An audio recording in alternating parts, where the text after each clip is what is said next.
പ്രിയ പ്രേക്ഷകർക്ക് സീരിയൽ ന്യൂസിലേക്ക് സ്വാഗതം. കൂടുതൽ സീരിയൽ ന്യൂസുകൾ അതിവേഗം ലഭിക്കുന്നതിന് ഈ ചാനൽ സബ്സ്ക്രൈബ് ചെയ്യുക. ബെൽ ഐക്കൺ മറക്കാതെ ക്ലിക്ക് ചെയ്യുക. വീഡിയോ ഇഷ്ടമായി എങ്കിൽ ലൈക്ക് ചെയ്യാൻ മറക്കരുത്. മീനുവിൻ്റെയും അതുപോലെ തന്നെ സൂരജിൻ്റെയും ജീവിതത്തിൽ പുതിയ വഴിത്തിരിവുകൾ വന്ന് സംഭവിച്ചുകൊണ്ടിരിക്കുകയാണ്. ഇനി എന്താണ് ചെയ്യേണ്ടത് എന്നറിയാതെ മീനു പകച്ചു നിൽക്കുമ്പോഴാണ് അമ്പലത്തിലെ വഴിപാടുകളെല്ലാം ചെയ്യണം എന്ന് മീനുവിൻ്റെ അമ്മ ആവശ്യപ്പെടുന്നത്. ഇത് കേട്ടതിനെ തുടർന്ന് അതിന് തയ്യാറായിക്കൊണ്ട് മുന്നിലേക്ക് പോവുകയാണ് ഇപ്പോൾ മീനു. അമ്മ എന്തായാലും പേടിക്കണ്ട, പറയുന്നത് പോലെ എല്ലാ കാര്യവും ഞാൻ ചെയ്യാം. ഇനി അതിൻ്റെ പേരിൽ ഒരു പ്രശ്നം ഉണ്ടാക്കാൻ ഞാൻ ആഗ്രഹിക്കുന്നില്ല. അമ്മ സന്തോഷത്തിലിരിക്കണം എന്നാണ് ഞാൻ ആഗ്രഹിക്കുന്നത്. അതുകൊണ്ടാണ് ഞാൻ അമ്മ പറയുന്നത് പോലെ എല്ലാ കാര്യവും ചെയ്യുന്നതിന് തയ്യാറായിരിക്കുന്നത്. ഇതോടെ വഴിപാടുകൾ ഞാൻ പറഞ്ഞു തരാം. മീനു, നീ അത് ചെയ്തു തുടങ്ങിക്കോളൂ. ശരി അമ്മേ, ഞാൻ അങ്ങനെ ചെയ്തുകൊള്ളാം. ഇതേ സമയം പുതിയൊരു വഴിത്തിരിവുണ്ടാവുകയാണ്. മുത്തശ്ശി സൂരജിനോട് അമ്പലത്തിലേക്ക് വരാൻ പറയുന്നു. എന്താ മുത്തശ്ശി, ഞാൻ ഈ അമ്പലത്തിലേക്കൊന്നും വരാറില്ല എന്നുള്ള കാര്യം മുത്തശ്ശിക്ക് അറിയാമല്ലോ. അങ്ങനെയല്ല, നീ എൻ്റെ കൂടെ വരണം മുത്തശ്ശി. എനിക്ക് ഒരുപാട് ജോലികളുണ്ട്, അതുകൊണ്ടാണ് ഞാൻ ഇല്ല എന്ന് പറഞ്ഞത്. സൂരജ്, നിനക്ക് മുത്തശ്ശി പറയുന്നത് അനുസരിക്കാൻ പറ്റില്ല അല്ലേ? നീ അപ്പോ വളർന്ന് വലുതായി എന്നാണ് പറയുന്നത്. മുത്തശ്ശിയുടെ വാക്കുകൾ ധിക്കരിക്കാൻ വരെയായി അല്ലേ? മുത്തശ്ശി, കാര്യങ്ങൾ അങ്ങനെയല്ല. എന്താണ് മുത്തശ്ശി ഇപ്പോൾ കാര്യങ്ങൾ വളച്ചൊടിക്കുന്നത്? ഞാൻ ഉദ്ദേശിച്ചത് അങ്ങനെയൊന്നുമല്ല.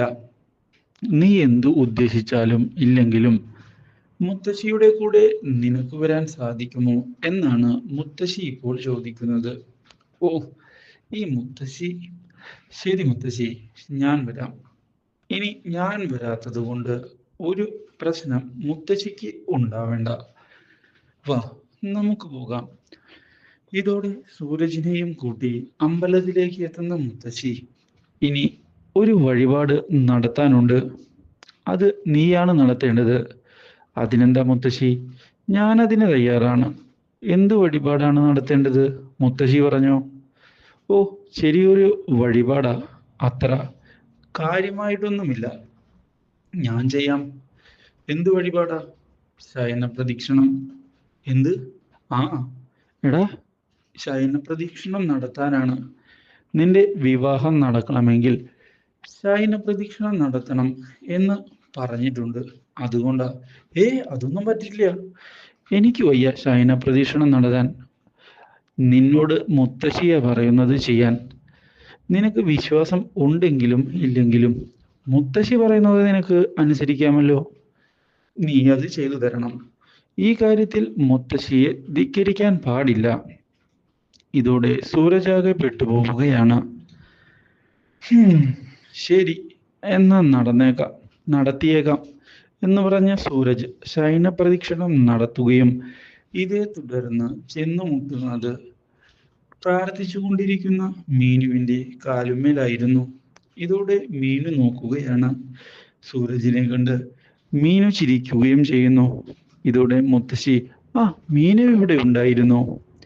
എന്തു പറ്റി മീനു? അമ്പലത്തില് ഞാൻ അമ്മയുടെ കൂടെ വന്നതാ. അമ്മയ്ക്ക് കുറച്ച് പൂജകളും നേർച്ചകളും ഇവിടെ ചെയ്യാനുണ്ടായിരുന്നു. ആ വഴിപാട് കഴിച്ചതിന് ശേഷം ഇവിടെ നിൽക്കുകയാ. ഇതിനെ തുടർന്ന് മുത്തശ്ശി, ഇവന്റെ വിവാഹം നടത്താൻ വേണ്ടിയുള്ള കാര്യങ്ങളാണ് ഇവിടെ ഇപ്പോൾ നടന്നുകൊണ്ടിരിക്കുന്നത്. ഇങ്ങനൊരു മടിയൻ മര്യാദയ്ക്കൊന്ന് ചെയ്യുന്നത് പോലുമില്ല. മീനു എന്ന് പറഞ്ഞേ, ഇവൻ അങ്ങനെയെങ്കിലും ഒന്ന് കേൾക്കട്ടെ. ഇതോടെ മീനു ചിരിക്കുകയാണ്.